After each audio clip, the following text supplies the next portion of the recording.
To start off with a little bit of a personal story, this past weekend I flew back to my hometown, which is Saskatoon, Saskatchewan. The reason we did this is it was my parents' 60th wedding anniversary, which is kind of cool. And it got me reflecting on the changes that exist within our family. So my parents had 4 children. I have 2 brothers and a sister. And in that generation, that would have been considered an average to small family. My wife and I have 3 children, and in our generation, that was considered a large family.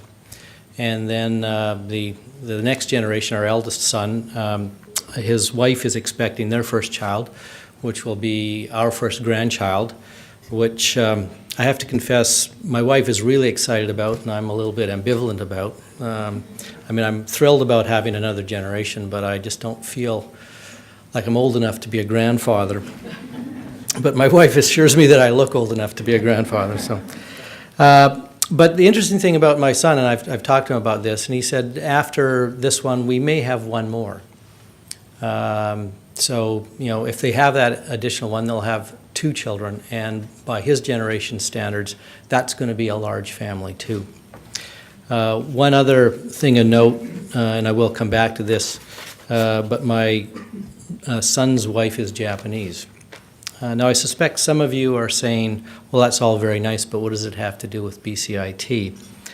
Well, I'd like to suggest that there's a pretty direct connection, because my family is broadly representative of the demographic changes that are occurring in Canada. And those demographic changes are going to reshape Canada, reshape the Canadian labor market, and that in turn will radically change Canada's post-secondary education system.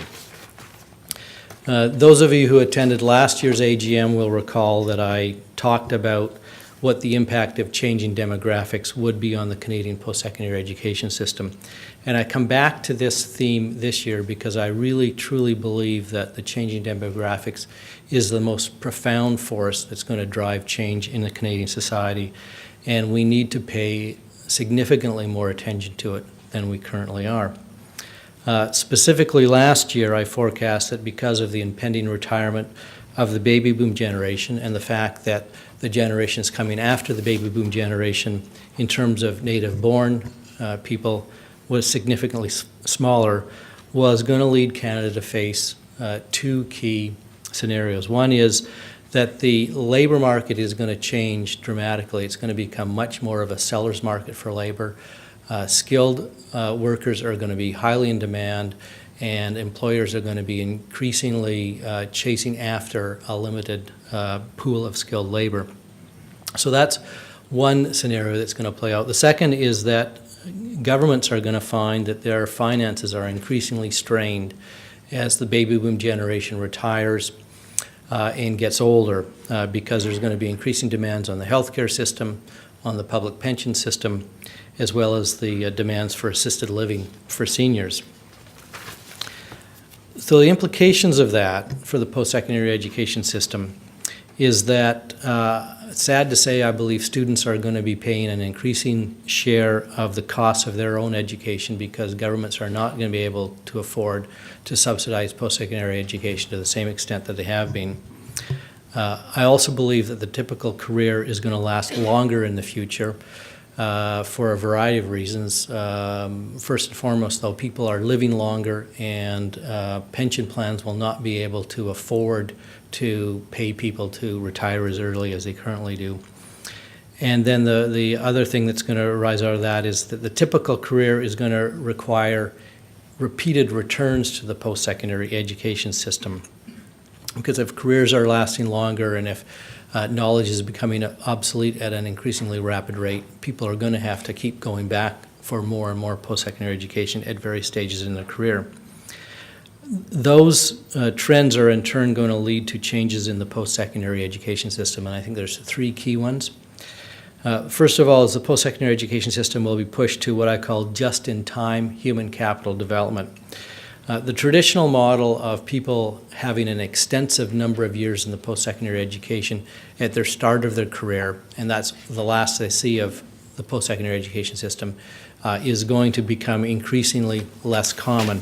Rather, I think it's going to be typically the case that someone will take just enough post-secondary education at the start of their career to get it launched, and then they're going to be coming back repeatedly over the course of their career to advance their career, to renew their knowledge and their credentials, or to retool in case they choose or have to make a radical career change. So that's one key change I believe that's coming at us. The second is that I believe post-secondary education institutions will be under increasing demand to demonstrate a superior rate of return on the investment made in them. And that will come from both governments, who will increasingly face difficult financial choices and therefore will be much more insistent that the money they provide for post-secondary education has a tangible, verifiable, superior rate of return. But perhaps more significantly, post-secondary education institutions are going to face that demand from students for whom the education process is going to be an increasingly expensive investment. Expensive both in terms of out-of-pocket costs, because as I think tuition fees are going to continue to rise, but perhaps just as importantly, the opportunity costs of time out of the paid labor force.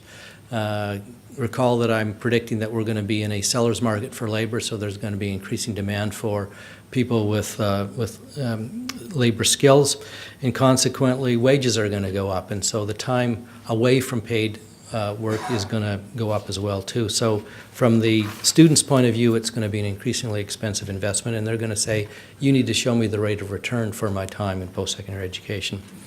And the third key change that's going to result from that is I believe there will be an increasing demand for career-focused education, which I believe is a corollary of the previous two trends. So in summary, and the title beside my speech was "The Future is Friendly," with due apologies to TELUS, of course. The future looks bright for institutions that have a sharp career focus, provide just-in-time human capital development, and demonstrate a superior return on investment. We believe that BCIT is one of those institutions that will do well in the future, that will become even more important in the future than it has been in the past. But there are three key challenges that we must meet in order to fulfill our promise in that regard.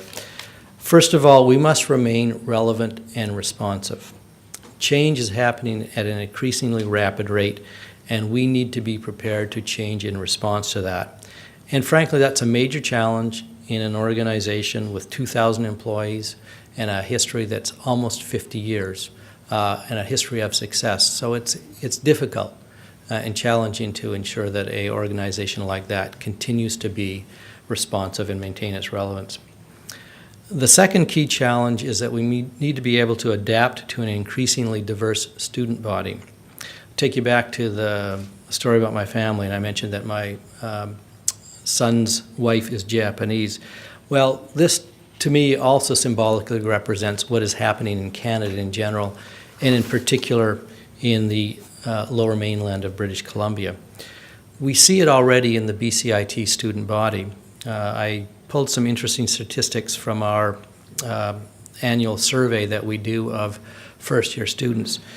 The most recent one that surveyed first-year technology students at BCIT showed that only 34% were born in Canada and had both parents born in Canada. And a full 36% speak a different language than English at home. So I think that speaks to the diversity that we already have. And it's going to become even more pronounced in the future. BC Statistics forecast that between 2009 and 2036, fully 76% of British Columbia's increase in population is going to come from international immigration. Now, the implications of this for BCIT are huge in terms of how we teach and what support we need to provide to students and to faculty, and how we ensure that that diversity becomes an enriching part of our educational program. And frankly, we are just beginning to come to terms with what this means. So that's the second big challenge. Third big challenge is that we need to sell our compelling story. I believe, and virtually everybody at BCIT believes, that it is a profoundly valuable institution. but I think we don't do a good enough job of telling our story. I'm afraid we're a little too humble about ourselves. And we're in a time where we can't afford to be humble. We are in a time when we're going to be facing increasingly tough competition for students, for government funding, for operating and for capital renewal, and for private funding as well too. So we need to, in the language of marketing, strengthen our brand in those three marketplaces. So those are the three key challenges that we face. We'll be asking for help in meeting those challenges from our alumni. As alumni, I would ask you to stay connected with us through the program advisory committees and other vehicles to push us to remain relevant and responsive. Help us understand how to properly respond to the growing diversity of our student body. I know that a large number of you here in the room today are at the leading edge of that diversity. Tell us what we could have done better. Connect us with leading members of the various communities that strengthen the fabric of British Columbia and help us really capitalize on the diversity that is here and is going to grow larger. And then finally, help us tell our compelling story. I spoke a minute ago about BCIT's brand. Ultimately, our alumni are our brand. Help us show the world how extraordinary you are. And let us be your lifetime partner in your career success. Thank you very much for attending this AGM, and thank you very much for your ongoing support.